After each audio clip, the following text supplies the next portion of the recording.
So many of the churches that have come and gone and declined significantly, the building became a burden for them. They couldn't conceive of their faith apart from owning a building.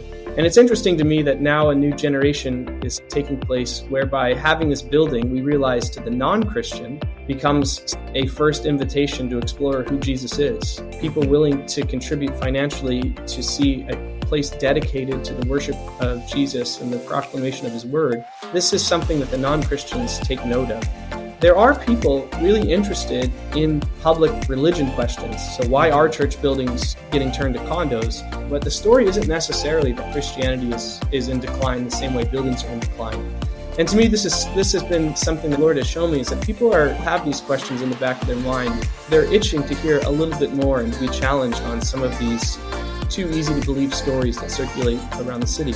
And it's given me more boldness than I think I've ever had before. Hello, everyone, and welcome to the Sowers Podcast. My name is Matt Naismith, and I am your host. On this podcast, we share stories from church planters and leaders who are influencing kingdom movement and impacting their communities. Whether you're a church planter, a pastor in a church, part of a church planting team, or just curious to learn more, our hope is that these conversations inspire you to be a sower in the places where you live, work, learn, and play. If this podcast blesses you, we'd love for you to share episodes and subscribe on your preferred platform. Now, let's dive into our next conversation.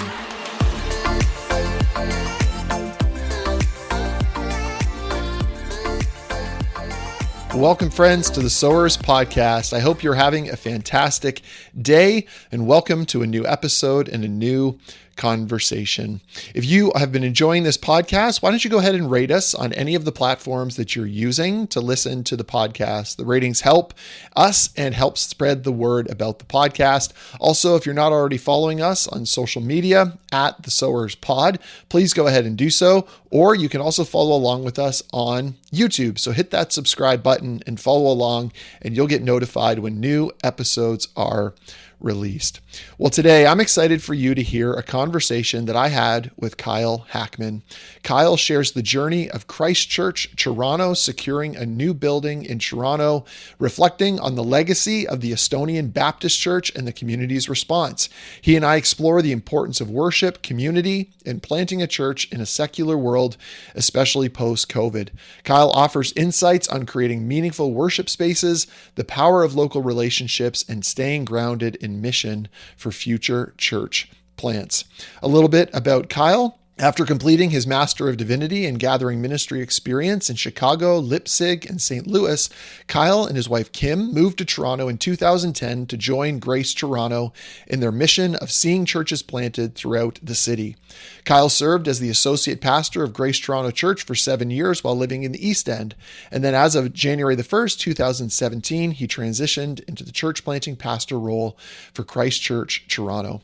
Kyle and his wife have been married for 18 years, and they have 4 daughters and a wire-haired pointing griffin named Maple. Well, without further ado, here is my conversation with Kyle. Well, Kyle Hackmann, welcome to the Sowers Podcast. Thank you so much for the invitation. I would love to jump right in. We just had a bit of a conversation before I hit record, and a bit of an update that I didn't know about Christ Church, and that is that you are recent acquirers and owners of a church building in the East End of Toronto. So I'd love for you, if you would, just to jump in right there and share with us a bit of the history of Christ Church, and then leading into this purchase of this building in the neighborhood that you've been targeting for the last several years with the gospel. Yeah, well, thanks, Matt. It's a joy, and it's a joy to share the story on the other end. Maybe this is the first time I've talked about it on the other end of fundraising, so it's a joy to share it with you and your listeners. 2 weeks ago, we closed on this space that I'm recording in. It was previously owned by the Estonian Baptist Church of Toronto. It was a building that was built in the early 60s, and it was a home for an immigrant community who had, many of them fled their homeland, not because they wanted to leave or they were seeking a better life, but they felt there was very little freedom to practice Christianity as they felt convicted to do so. And they came to Canada, and this church was something of an outpost, not only for gospel ministry into sort of the Estonian diaspora that would make its way to Toronto, but they really always had their eyes towards their home back in Estonia. And so through a variety of means, someone in our congregation, their grandfather was a lay elder in this congregation, and they contacted us early in this year. We weren't really even looking for a building. I mean, we had tremendous rental problems. I think maybe the church planners will hear this and understand, but we had rented 8 unique locations to hold Sunday worship services. We had changed venues. By the time we purchased it, we had changed venues over 25 times, mostly because of difficulties with the public school system needing to do renovations, and the weekends were the ideal time. And so on short notice, we'd get kicked out. And it wasn't as though the building and where we were going to meet was something of a major burden for our church. It had become part of our DNA and culture that people were laid back, and we kind of enjoyed visiting new schools, and people were flexible. And so though we were praying for a permanent place to call home at some point, it wasn't like we had employed a real estate agent to search for something. We weren't aggressively looking for anything.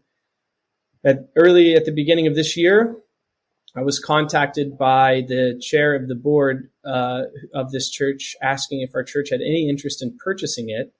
Unbeknownst to me, the church was soon to have a congregational meeting, and they had some offers from developers to pay quite a bit of money, as you can guess, for a plot of land.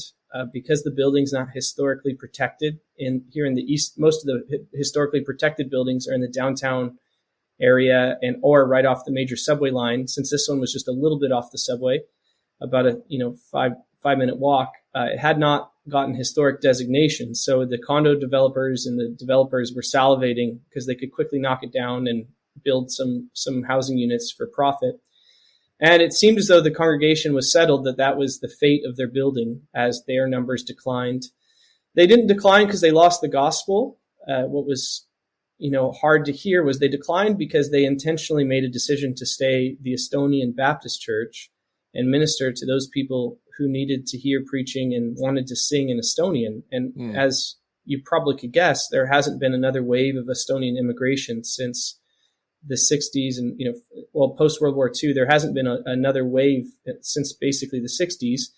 And so the average age of the congregant that wanted to worship in Estonian was getting higher and higher. Many were moving into retirement homes and moving away, and the attendance was declining. And they were trying to figure out how to be good stewards of this building. The congregation was unique in that their vision was always for the ministries back home in Estonia. And so they were always praying for the land of Estonia and even financially contributing quite a bit to the work of the gospel in Estonia. And so when they thought of selling it, though they were sad to see this building with so many wonderful memories tied to it knocked down to a condo developer, it also meant that a large amount of money would be sent for gospel work in Estonia. But as they inched closer towards a congregational meeting to make some of these decisions, as there was just a general spirit of exhaustion over maintaining the building, they had some cold feet, I guess, and reached out to a church and asked if we had any interest. We met with them 2 times and realized this was not just a sort of fictitious option. They really wanted us to put forward a fair and generous offer. However, we were on a short timeline, and our church was planted in 2017. We weren't even 7 years old.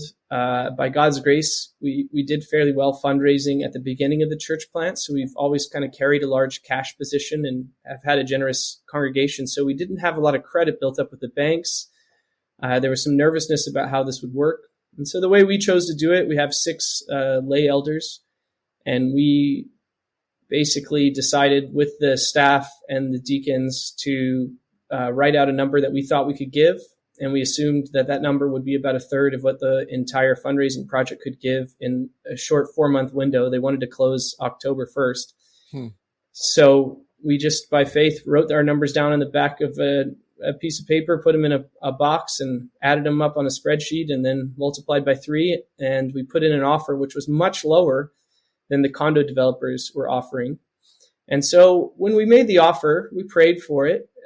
But I must admit, I didn't have the type of faith that would have said, I think they're going to take this offer. And I was utterly dumbfounded that after the congregational vote of the Estonian Baptist Church, they voted 100% to sell the building to our church at quite a reduced rate, with the request and a promise from our end that we not forget the people of Estonia.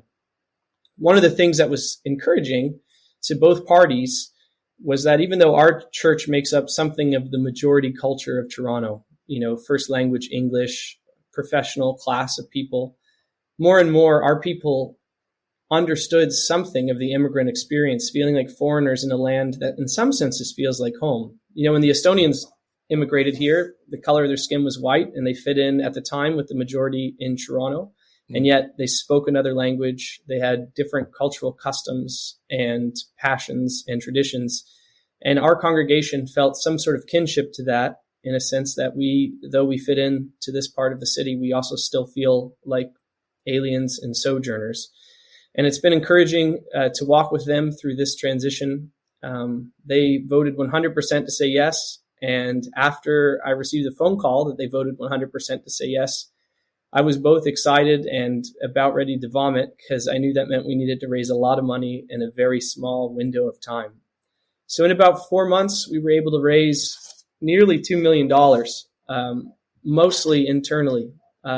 And there was a lot of gracious gifts from Canadian larger churches around Canada. Some contacted us without us even reaching out and shared a desire to give. Some small church planners that were in a similar sort of boat, dancing around rental agreements, also chipped in and gave. And it was a real team effort of the body of Christ.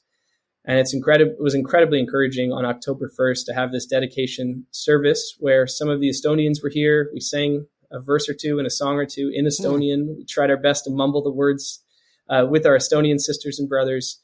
We saw tears all over the place as the Estonians had great memory of their parents and some even their grandparents being a part of this congregation. And yet there was, generally speaking, a great joy that there was now a new partnership to preserve this building as a place where the gospel would be preached. And this has been, on the whole, I'm quite exhausted, as if those people that are listening know me, know I would probably be a little more high energy normally. It's been an exhausting experience, but I can't tell you how many times I saw God's kindness. And in some senses, looking back, realized I was almost taking God's kindness at times for granted. I think for the rest of my life, I'll reflect on mysterious emails and phone calls that came in and people wanting to contribute. So we were able to buy this building and get our foot in the door and own a building as a church on our 7-year anniversary. Right on the date is the closing date. And it was a really exciting experience. Mm-hmm. I'm wondering if you'd be willing to share more about how this experience has changed you. You talked just briefly there about how taking for granted God's kindness. What are some of the other ways that God is molding you and has been molding you in this season? Yeah, the title of our campaign, the way we kind of pushed forward our campaign to the congregation and to the sort of wider partners that wanted to join in, was under the auspice of Here to Stay. And we really took note of how many church buildings in our particular neighborhood of Toronto had been turned into condo buildings. And one of the hunches that I had was that this was subtly sending a message to our non-Christian neighbors. When you see a building that was previously dedicated to the worship of our Lord, a lot of money was put into making it not just pragmatically work, but actually to make it beautiful in a generation previous. Now, all of a sudden, they're being knocked over to build, mass-produced housing. I thought that this was a public obstacle to people to understanding the power of the gospel. It was a visible reminder that society is going more secular. Church doesn't play the role it once did.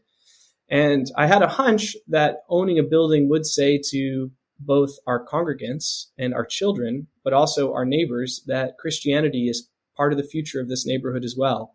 That though these buildings are changing and though this neighborhood is changing, Christianity in some sense is here to stay. And one of the things that has just blown my mind constantly is that I have had neighbors and friends that I've invited to church for years. And they all hear the story of this building and they want to come inside it and they want to sing and they want to see what's going on. And it's been a source of it's been a public apologetic for our church that we didn't see coming. So part of growing up in sort of general evangelicalism in my lifetime was sort of this decoupling of Christianity from a building became important. So many of the churches that have come and gone and declined significantly, the building became a burden for them, and they couldn't conceive of their faith apart from owning a building. And it's interesting to me that now a new generation is sort of taking place whereby having this building, we realize to the non-Christian, becomes sort of a first invitation to explore who Jesus is. People willing to contribute financially to see a place dedicated to the worship of Jesus and the proclamation of his word. This is something that the non-Christians take note of. And that's been something that has kind of blown my mind just about how that worked out. So one of the things, though, that God has been teaching me is that there are people really interested in public sort of religion questions. So why are church buildings getting turned to condos? And by and large, the church hasn't spoken loud other than to say, oh, ours is a secular time, ours is a difficult time. But there's a perception that we need to maybe push back on to say a lot of neighborhoods are changing. We need more housing in a lot of neighborhoods in Toronto. There's all kinds of practical sort of city planning reasons that these buildings are changing. They're dated. They're not accessible. All kinds of things make them not great candidates to continue as places of worship. But the story isn't necessarily that Christianity is in decline the same way buildings are in decline. And to me, this has been something that kind of the Lord has shown me, is that people have these questions in the back of their mind. They're itching to hear a little bit more and to be challenged on some of these too easy to believe stories that circulate around the city. And it's given me more boldness than I think I've ever had before. You have a certain boldness when you first plant a church, because you have this fear of failure, which is both a holy and unholy motivator to share the gospel boldly, because you want people to come, because if they don't come, you're going to feel like a failure. But having this building and seeing people who basically have expressed no desire to know more about Jesus, seeing them willing to break through the doors of a church, and then seeing the church community being people just like them, and seeing that things like doubts exist in the church community and are even discussed from the pulpit, has been, to me, this just incredible reminder that God has his people in the city, and our duty is just simply to go take in the harvest. The hard work has been done, and there's been a great witness of Christianity in our city for many, many years. And I am convinced there are a lot of non-Christians that are not certain that this is good, that this is all changing so rapidly. And so they are interested in engaging with these questions. And previous to this building experience, I would have told you Toronto's filled with people with hardened hearts. They're secular. They think the church needs to probably just go away. Religion is a remnant of an older time. I still think that that's true, but I also think that there's more openness to exploring whether or not that's the story that they want to continue to live in. And so owning the building has shown me that there are people a lot more open to hear the good news of Jesus than I realized in our city. And they are desperate for the type of community that often exists in younger churches. And it's been a tremendous encouragement.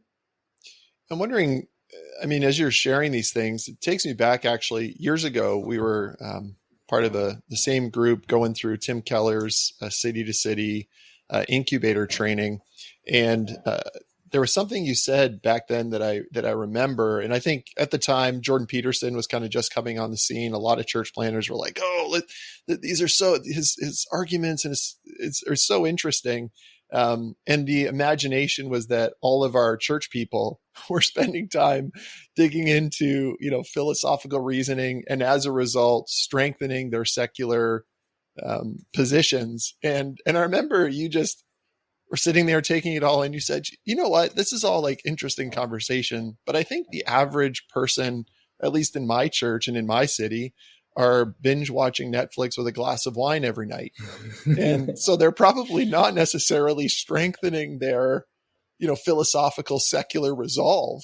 If anything, they're probably, secularism is alive and well. And maybe as a result, they're being challenged with the secularism that they're living in. And therefore, I think the suggestion now that you might make is, what better time than ever to see churches revitalized, church buildings revitalized, and healthy church communities planted within them. Just wonder if you could reflect a little bit on what I just shared there. Yeah, I'm always worried when people you said something long ago that I will, whether or not I'll still agree with myself. If memory serves me well, I do think there is a wide public interest sort of people can feel how rapidly society has changed and the way it's been decoupled from at least some form of nominal Christianity in the public sphere. And there is some concern about those things. And I would say that, that is something worth exploring. And you can always find these people that are out there. I planted a church in a highly residential area, an area where people wanted to stay urban, but they wanted to raise a family. They didn't want to have two cars. They wanted to try to bike to work or use transit. To them, this was an advantage. And I found that in my particular neighborhood, after you have $1 million mortgage and you have a lot more responsibility at work than you did as a first year, that after you come home, after you clean up the house, put the kids to bed, make lunches for the next day, there wasn't a lot of bandwidth to engage with sort of these, 9-hour Jordan Peterson lectures of Carl Jung's thoughts on Genesis. That there's a handful of people where that's true, but the majority are just, in some senses, ready for bed. And they're looking for something that's mind-numbing that can get them, ready to just relax and get ready for bed the next day. And I'd say my reflection on all that is the way I'd maybe say that I'm, continuing to be the same thing that's provoking, especially young men, to go to Jordan Peterson, and especially the more intellectually rigorous people to engage with some of these lectures. That same impulse is the same impulse that sees a church building now filled with young families coming to worship and bikes being locked in the front and people walking in. There is still something in their mind saying, I wonder what's going on. And I wonder if this path we're on is good. I wonder if this is what's best for our society. And there is in some senses a concern there might be a hole, like a vacancy in society if this just completely disappears. And so I think in some senses, I would say that maybe for the wine drinking, Netflix watching mother of 3 who's done all she could to get through her workday, put her kids to bed, prepare for the next day, the building has been a small sort of something that in a small way provokes them to wrestle through a question that they have seen society on their behalf turn the page of. And they wonder, do I want to get on board with turning that page, Friends, we'll get back to my interview with Kyle Hackmann in just a moment. Prior to that, however, I want to let you know about Grace Network. The Grace Network is a collection of Canadian churches and pastors that are reformed, missional, gospel-centered, and prayerful. Most of them belong to denominations like the Presbyterian Church in America and Fellowship of Evangelical Baptists. The Grace Network does not ordain, but works with denominations who are already experts in that area. To be part of the Grace Network, you must agree to the Gospel Coalition, Theological Vision, and Confessional Statement. What they do is coach, train, network, and fund churches and church planters. They tailor their approach to who you are and what you need. If you'd like to learn more about the Grace Network, you can visit gracenetwork.ca. Once again, that is gracenetwork.ca. And now back to my interview with Kyle. There's this book I read years ago, and it's called Disruptive Witness by a guy named Alan Noble. And he talks about this concept of the imminent frame. And in some ways, it's for listeners to understand, it's in some way like somebody is in freeze. They don't have any like particularly high, glorious moments in their life. And then they don't have any particular like deep death moments. I mean, those times do come, but broadly people live kind of in this state of numbness, this imminent frame, as he describes. And he, as the title would suggest, talks about how we need a disruptive witness that invites people into somewhat of these majestic, beautiful moments, situations where it takes them outside of themselves. And I think that there is probably an element to that. And you're here now hearing from your neighbors of they want to come into this old religious building, and even if they don't sing along, there's certainly a powerful moment or experience. Or I've even heard of a movement of young people that are going to Latin Mass across North America, not because they understand Latin, but because it is some form of like an existential disruptive experience in the midst of their imminent frame.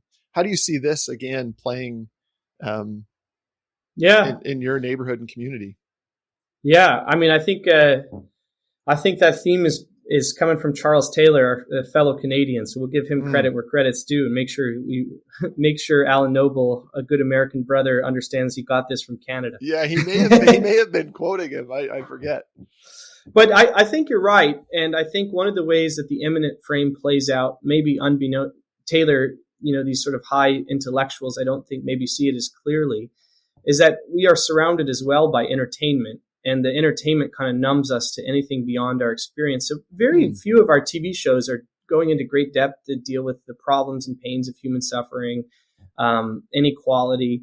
And so you have two things happening, and I guess in society, you have this like sort of constant entertainment culture that's common, but there's also been a real revulsion for what came before us, and often rightly so. I mean, the residential schools, a lot of these hot societal topics have forced our people to really, in one sense, despise those who came before us and say, how could they possibly have done that? But the older you get, I think a lot of people experience this in parenting, where when you first start having a kid, you think, I'm going to do everything better than my own parents. I'm going to fix all these problems that my parents gave to me. And then not long after, as your kids begin to grow up, you start to have a deepening respect for your parents. So though they did things wrong, and I'm not making any sort of public defense of residential schools since I use that as an example, I think there's also some concern of people to say, okay, well, sure, there was things wrong, and our eyes have been laser focused on those things. But there are also things that were important to them, and I don't know that there is obviously wrong as, say, the residential schools. So ought we to maybe be a little more grateful for what we took in? And I think you're seeing some of that, especially in my neighborhood. I can't speak for all of Toronto or all of Canada, but you're seeing some of that of just sort of maturity, this sort of internet culture where we're kind of the first generation sort of figuring out how to become adults who were raised on the internet.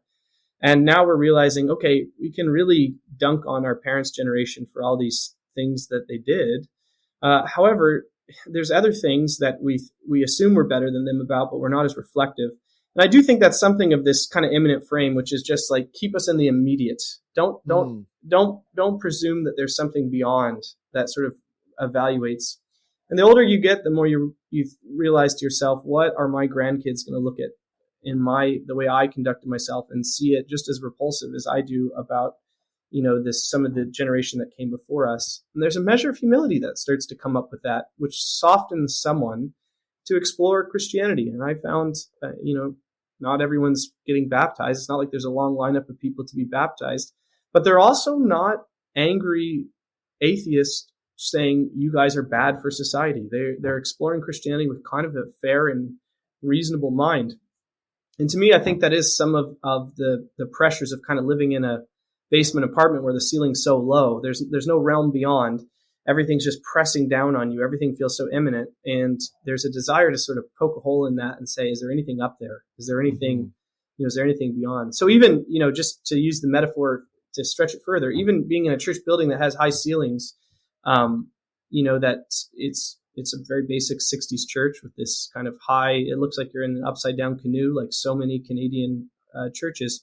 But even just seeing architecture that's unnecessary, but it's kind of pulling your eyes up a little bit, seeing a huge cross in the front, hearing the sound, something made for sound to reverberate through. These are all things that I think people are taking note of in a very pragmatic culture where so many of our houses, though we pay way too much for our renovation, they all end up looking the exact same. They're very functional.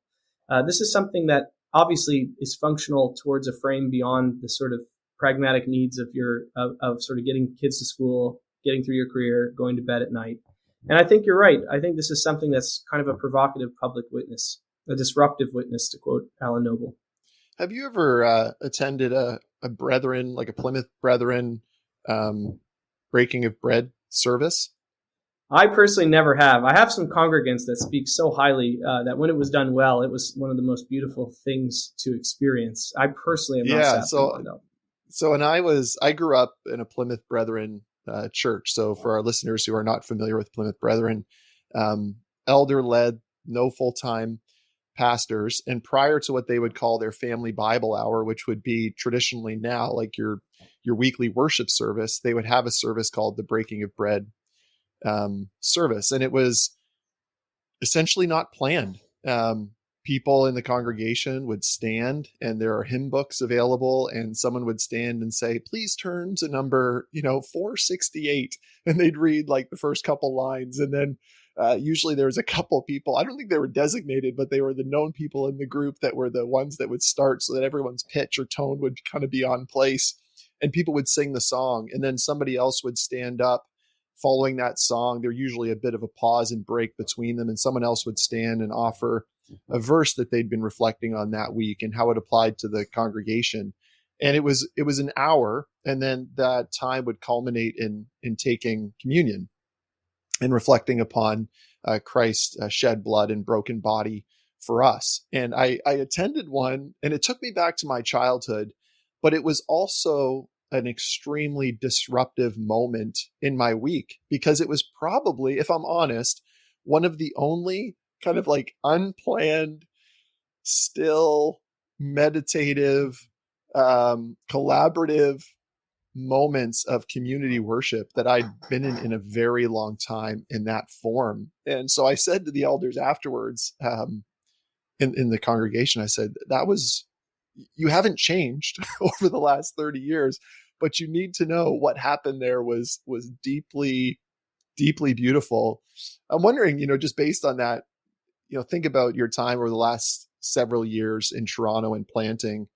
What have been some of these kind of disruptive worship moments? Even reflecting, I know you come from the Presbyterian tradition in your church, and you would have probably, some would say, a little bit higher liturgy. I think every church has a liturgy, but you would have more of a traditional liturgy. How have you seen some of these components impact the life of what people would say are modern people with historic sensibility? Yeah, that's a very good question. I mean, not to give the listeners sort of PTSD and start getting the twitches, but COVID actually really solidified some of what it means to be the people of God gathered together. I mean, I think COVID also solidified that pixelated images of one another are not the same thing as being in one another's presence. And our church didn't have a building, so what that meant was we were kind of one of the first to cancel services because our permits were declined very quickly.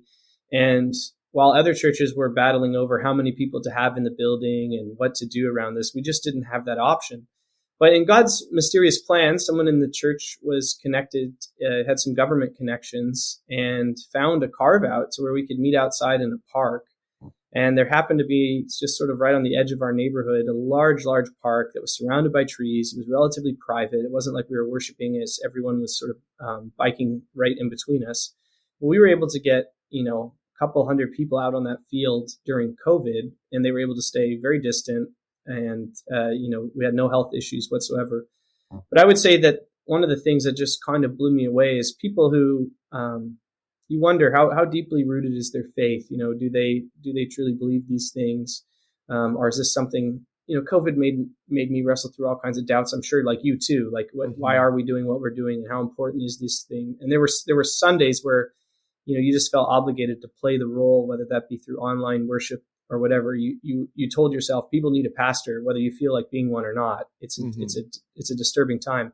But I would say some of the high points in this church that I never would have asked the Lord to give to us would be those outdoor worship services where people were coming from a variety of different churches, because we were one of the only places you could meet with other people. You couldn't go near them. You couldn't shake their hands. We were singing in a field with these battery-powered speakers. There were wild things happening on the field behind us sometimes. But this became a pretty strong sort of moment, I think, in a lot of my people's lives to say, when the people of God assemble, we're also assembling with the saints in heaven and with the saints all around the earth, those who died and are before our Lord. In a mysterious way, we are kind of elevated into a realm beyond our own. And the Lord speaks to us, and the Lord communes with us in a very, mystical way through the Lord's table and through the preaching of the word. And there's something good about coming together, even when you don't feel it, even when you emotionally aren't there, and doing these things and just feeling the blessing of being in the body of Christ, even if we had to stay, 2 meters apart and out of abundance of caution. In hindsight, it looks silly, but we're outside all with masks on and, staying far, far away. It was an important experience that I think really solidified in our culture that we value worship, whether or not we have an emotional experience there, because we trust the Lord is active in the present in our world, and we trust he meets with his people when they assemble together. And this for us became something that's very important. I'd also say, when you plant a church, I'm sure you know this, Matt, it's like the hardcore Christians that ask questions about everything and have the most difficulty about some things. And our church the liturgy would be considered much higher than especially most Baptist churches. And there'd be people asking, why do we say the Apostles' Creed, for example, every week? Why would we say that most weeks? Why would we go to the Lord's table every week? These sorts of things. And it's been really interesting to me to see people be shaped by doing these things, even if they don't always like them. But to watch people who are non-believers, who don't come to the table because they don't believe in these things, and they know it would be unwise for them to come. But for them to just be provoked that you're telling me for almost 2,000 years, people have said one form of this creed. Like, that's wild. There's not a lot of continuity in a period of our world where we say things and do things that have been done for a long time. And I would say the experience of the worship service, but then also seeing people sort of realize that, yeah, sure, we're Presbyterian. We have our unique way of doing things, of course. But being tied to the larger body of Christ, to know that people are saying this in seasons of persecution. People said these things, they had to mumble them and whisper them quietly, even today. Feeling some connection with that broader experience of being part of the body of Christ has been really life-giving, I think, to a lot of Christians in Toronto who feel isolated, who feel lonely, who feel like, I don't know if there's another Christian at my workplace. I play, recreational soccer. I don't know if anyone on my team is Christian. I go to the gym. I don't think anyone's a Christian. Yet I feel very, very close with a large, group of people and very encouraged. And I've watched the Lord kind of work through a saints gathering, but then also through, being intentionally reminding ourselves that we're doing what people have done for thousands of years. Mm-hmm. And it's been a really encouraging experience. And to see that become part of the witness that draws people towards Christ has been really encouraging. Could you share a story with us, Kyle, of a transformation or growth within Christ Church that in particular has encouraged you? Yeah, I've talked a lot about the building, so I try to give some thought to something beyond that. But I would just say that the story of Christ Church Toronto, we were planted in 2017. I worked at Grace Toronto for 7 years in downtown, right, like in the city center of Toronto. And I had a great experience at Grace. In fact, while I was there, it seemed like every year we just grew and grew and grew. And I saw a lot of people come to know Christ. And when we planted the church in the East End, we were moving from sort of the condo-driven community, the revolving door of downtown, to people who owned property, who saw themselves as staying in the neighborhood for maybe till they die, who wanted to raise kids in the neighborhood. And I had my expectations that my experience out here in the East End would be very similar to downtown. And at first it was very slow. Once you have a mortgage, once you have a position at work, once you own a home, you're not making a lot of changes in life. And I started to wonder, like, Lord, is this what you've kind of called me to just a small remnant here? People would prefer to go to the churches with bigger children's ministry and youth ministry. And I understand that. I'm not mad at these people, but people who are non-believers, they don't seem to change. That to me was something that was a source of some kind of discouragement. But what I would say the transformation, I'm just speaking broadly, I'm trying not to share any one personal story, but I have a couple of faces in mind as I'm thinking of this, was seeing people that would come and dip their toes in, and then they would say, you know what? Being at a church in my neighborhood is really critical to my understanding of how to follow Jesus. So there's been some changes among seasoned Christians, people who I would count as mature, the people that you don't plant a church to try to attract, watching them say, it's good that I can walk to church or that I can, get to church in 10 minutes. And it's actually good for my neighbors that I'm at a church that if they ask about Christianity, I could say, yeah, you don't need to go 40 minutes to the big church sort of out in the suburbs. There's actually one right down the street. To me, that change in people's minds that they need to actually love the tangible neighbors the Lord has given to them is a change that I've seen now play out quite frequently in stories of new attenders to our church and new members. And it's from a group of people that church planners don't often boast about. Christians who know Jesus and actually are trying to follow him, and they're actually quite content in the church they were going to. But there's a change in their mind that they need to care for their real neighbors. And they need to evaluate their Christian walk based on how they're doing within their real neighborhood. And that to me has actually been encouraging. It's a super encouraging trend. And it means that, I'm seeing people now invite neighbors to church who previously said they wouldn't have because they went to the kind of mega church 40 minutes away, or maybe they went to the the church that they grew up in, which may have been, an ethnic church that was a fine place to raise kids, but they started to have sort of a desire to see more people around them be blessed by the work of the body of Christ. And a church in the neighborhood that was doing its best to try to minister to the needs of this neighborhood became something that they realized that's what it means to follow Christ. To love my God and be loyal to my God and do what I can to also love my neighbor. And that's been a really great transformation. I've seen a story that I've seen playing out over and over again, but it took a lot of time. First couple of years, you get all the crazies that are there, love change, high change people. And the same thing that brings them to your church is the same thing that'll send them out. They're the ones that'll take a job in Newfoundland and be like, let's do it. This sounds like a great adventure. And you think, I thought you were on board with this plant. But on the whole, I would say that's one thing that's harder. I could tell you, I could tell you the names of multiple people that I've watched go through that. But on the whole, that's been a trend in Christianity in my neighborhood that I've greatly appreciated. Mm-hmm. I'm wondering if, just as we begin to close, if you could speak to Kyle of 7 years ago before this church was planted and say, hey, man, you might not listen, but here are 2 things that are going to be so important for you over the next 7 years. What would those things be? Yeah, one thing that comes to mind as I think about advice I'd give to myself then is there is a sense in which it's a sprint when you come off when you're running a marathon. You've got to separate yourself from this large pack of people that are running. And so there's a sense in which almost everyone outpaces themselves. They take off too fast to try to figure out where they want to land.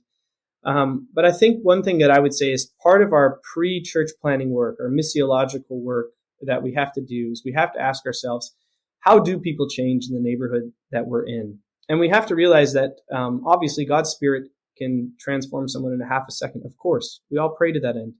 But people are also reasonable people, and there's sort of trends that you see. So one of the things I probably would advise myself is, while all the church planning stuff talks about having a 3-year vision or, a 6-month vision, a 3-year vision, and maybe a 5-year vision, which your only goal is to be self-sustaining, you're going to have to draw back out in this particular neighborhood and say, when people are in this stage of life, things like small groups aren't as reasonable when there's young kids that have to go to bed. They're just not going to be as well attended. Things like church events, you got to over deliver on every church event you do, and you got to do less because there's very little bandwidth that people have.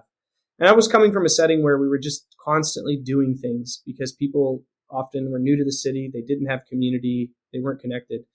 But the thing I would tell to myself is that is not what a bummer that you're in a neighborhood like that. You have to see that as a positive because these people have great relationships with neighbors. They have great relationships in the recreational sports their kids play and they play. They have tremendous relationships in their workplace. And so what you're doing is saying, okay, it's a lot longer your discipleship plans need to be multiplied 2x, 5x from, your point A to point B is going to be a lot further than you thought. But you have a lot better resources than you realize as well to use to see the church grow. And so that would be one thing, is to pace yourself and to expand your vision, a bit. Another thing I would say that I didn't see coming is that part of church planning is engaging really wisely with other churches. On accident, not on purpose, I really got to know a lot of churches in my neighborhood because we could not find rental situations. And so every time I met with these people and I paid for the lunch, they loved me, but they knew that it was because I was probably looking for a place to meet or a place to have a midweek event or a parenting conference. I was always looking for rental agreements. And so I made it a priority to find all the pastors in my neighborhood and just to regularly reach out to them and have a little reminder that would go off to just regularly interact with local pastors. And again, my motives were mixed. Being straightforward, some of them I didn't know if I would have a chance to use their building with some regularity. But I did it even to the churches I knew their churches were healthy and fine. I thought this is a priority. And I would say 7 years ago to myself, I would say just value and delight in those relationships more and enjoy them. Don't go into them pragmatically, but realize they very much are on your team. Like you need them as allies. And so when we planted, I felt like I had strong relationships with pastors. It's something I think I did well, but I would tell myself, do it even better. Just find time to have coffee as much as possible and learn from these brothers and in some cases my neighborhood sisters who are ministering in this neighborhood. learn what they're learning, ask them questions, use them as see their wins as your wins. Don't whatever you do, don't sort of say like, how do I distinguish myself from this particular church, but see yourself as in the same sort of team as them. And I think in hindsight, looking back, most of that was driven by a desire to know what resources, what buildings were available in the neighborhood. And if I'm honest, and like that was the number one driving motive to make this a huge priority. But in hindsight, I would have said, whether or not you need a building, this is a good thing. This is a very good thing. We have to see ourselves, the declining church that looks like they are just struggling to survive in the changing city. Those sisters and brothers there need your encouragement, and they need your interaction. And you never know how the Lord's going to use these relationships to strengthen things. And I think some of that is played into us being able to get this building, was just sort of having a healthy relationship with neighboring Christians and doing our best to say, we don't see ourselves doing something different. We're not trying to put you out of business. We see your wins as our wins. How do we celebrate these things? That's something I wish I would have done a little bit more. I wish I would have also just done my best to give an update on the neighborhood. Here's what's happening at such and such church. Most Sundays I try to say, if you're new to our church and you're exploring Christianity, we're happy to tell you about our church, but also tell you about other churches in the neighborhood that we really love. And I just think that this attitude is something that I wish I would have continued to develop and grow. And I think it's the future of Christianity in Canada, where we feel like such extreme minorities. It's a good reminder to our people. There's a lot of people worshiping Christ all around our neighborhood. Just in closing, and a very practical question, as you brought it up, how would you advise the church planter or pastor as they're trying to manage, relationship with their denomination, relationship with their network, and then relationship with pastors and ministers locally? Yeah. I often joke that a lot of church planners, and I'm just as guilty as others. I think, Matt, you'd say the same. We're kind of like the NASCAR drivers, where like we have all these sponsorships on our jacket. We're part of this conference and this group and this people. And there's a real temptation because there's always new ones starting. And in some senses, you have to do that. You need funding. You need resources. There's ways to get that done. So, you find yourself joining up with all these church planning networks. And those things are fine and good. But as you're navigating those relationships, I would just remind, our brothers that the charge you get in 1 Peter, to shepherd the flock that the Lord has given to you, that you need to take care of the people that are in front of you, and you need to be local to your neighbors. It is very, very easy, almost disturbingly easy, how quickly you can become kind of famous on the internet for something decoupled from your local neighborhood, where you can be going to all these conferences and these speaking things, and they pull you out of your neighborhood, they pull you away from your flock. And my warning to people in that world is, yes, be wise. You got to join these networks. You got to participate in them. And they generally are doing great work. And, you're not just trying to take their resources and run. You need to be encouraged by them. But you also need to have a lot of discernment to say, I've been asked to shepherd this flock that's in front of me, and I've been asked to engage this neighborhood. These are the neighbors the Lord's given me. And at the end of the day, that is what I will be, stand before our Lord. And I want to say that, Lord, I'm sure I could have done better, but I did it to the best of my ability. I also just say, as we see pastors fail morally, and as we see them burn out as well, I'm just dumbfounded by how much of their schedule was disconnected from their local neighborhood and their local church. So strive to be a neighborhood person. Strive to be an expert at your neighborhood. Strive to be an expert at planting in your neighborhood. Don't worry about not being an expert on Canadian church planting. Who knows how to plant a church in Yellowknife? Someone else does. It's not my calling, but figure out how to plant in your neighborhood really well. Figure out how to know your neighbors really, really well, and stand before the Lord with a measure of integrity. Don't make your ego based on being asked to speak at certain conferences or, networking at certain conferences. Have your sort of pride be that I'm shepherding this flock in front of me and I'm engaging my neighbors well. So just be careful with those things and make sure you're writing. No one's going to challenge you to stay in your neighborhood more. No network's going to say, well, how many sort of neighborhood gatherings do you participate in? What sports do you do to engage with neighbors? Very few of these organizations are going to ask these things. And these are things we need to be held accountable towards. And it's things that we have to have great discernment as to what pulls us away. Kyle, this has been so rich. Thanks again for joining the Sowers and imparting to us some of the things that God's doing in you and in the life of Christ Church. Great talking with you. And thanks to everyone who listened. And I pray God will keep blessing podcasts like this. Well, friends, I'm sure you would agree that there is so much from my conversation with Kyle that could be applied as this episode's action step. The thing that I want to focus on, however, is the concept of a disruptive witness. As Kyle and I talked about the theory from Charles Taylor, which is more than a theory, I think it's real, is that many people are living in a sense of freeze or numbness, and a disruptive witness is a witness in which breaks them out of this imminent frame. And so I want to invite you, maybe this is a concept that you've never heard of before, and I want to invite you to give some consideration for how your church, or even how you yourself, could lead people towards a disruptive witness, or how you as a person could be someone who provides a disruptive witness. One of the strongest ways that you can be a disruptive witness in our culture today is asking people really good and meaningful questions. You have to imagine that if most people are having, basic conversation every day, that when you ask a deeper question, looking into their past or their history or their relationship with their family or their background or anything like this becomes disruptive because the average person is not asking questions like this. And so, as you think about this episode, we could get into, finding a building and having the building be the disruptive witness. And that's certainly a possibility for some. But for most of us, it's how can we be a disruptive witness in the places where we live, work, learn, and play, and asking deep and meaningful questions of people that gets to their heart is a way that you can be disruptive in our environment and in our culture. Well, friends, as always, thanks for joining us for this episode.